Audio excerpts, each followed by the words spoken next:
Hello, everybody, and thank you for inviting me. I'm going to talk about the two iOS clients that I've written for ownCloud apps.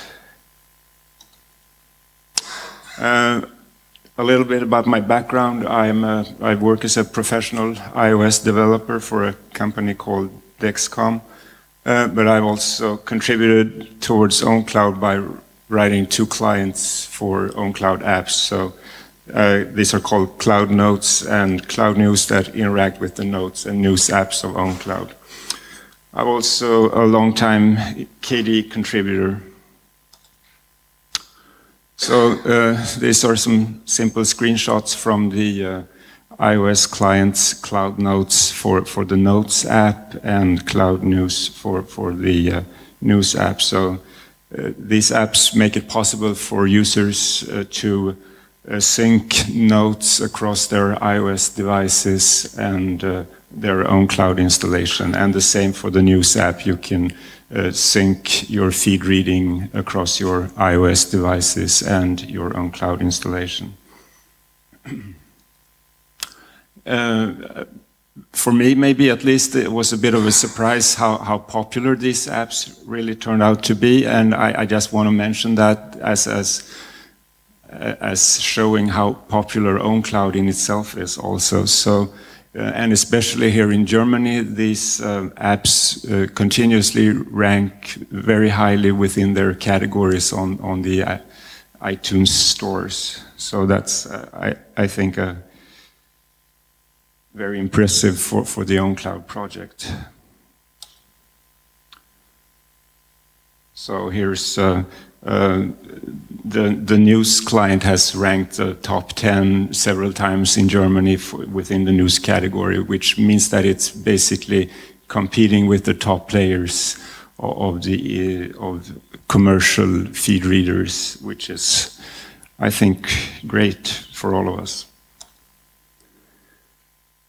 I know that you probably all think that it's difficult to contribute or to work on Apple hardware and to be able to contribute on projects for iOS and Mac. And sure, that's to some extent true, but there are ways that you can contribute even if you are not an Apple developer. And my clients are open source, and all the code is on GitHub, and they are within the larger ownCloud repository under a BSD license.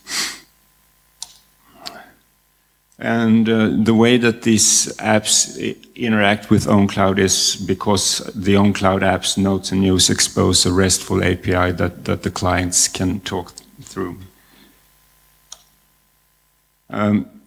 I just wanted to give a brief introduction to how you can code for iOS, because I see a lot of Apple devices in this room, so I know there is probably an interest. And to develop for iOS, a Mac is required. You need to use their development environment, which is called Xcode, which is a complete IDE for developing for Mac and iOS, and you can download this from the Mac App Store.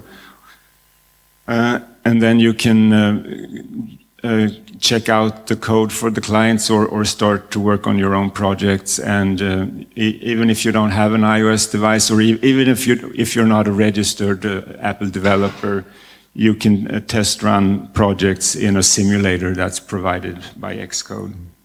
But unfortunately, I guess if you actually want to run on a device, you need to be a paying registered Apple developer.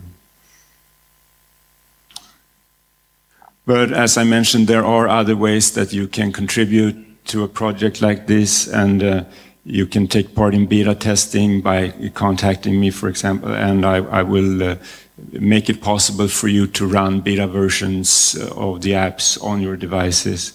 You can take part in issue reporting on GitHub, maybe contribute artwork or contribute translations. I know that there have been a number of people that have had issues with connecting to their own cloud servers from these apps. And I just want to mention to everybody that I will give help to get you to connect. Please contact me before you write a bad review on the iTunes Store, because if you write on the iTunes Store, I have no way of knowing who you are and I cannot respond. So please contact me. The most common issue is that you think the Notes app, for example, will work without installing Notes on the server. You have to be able to create and edit Notes on your server before you can use the client. Thank you, and I guess there aren't time for questions right now. We'll take that later, but thank you.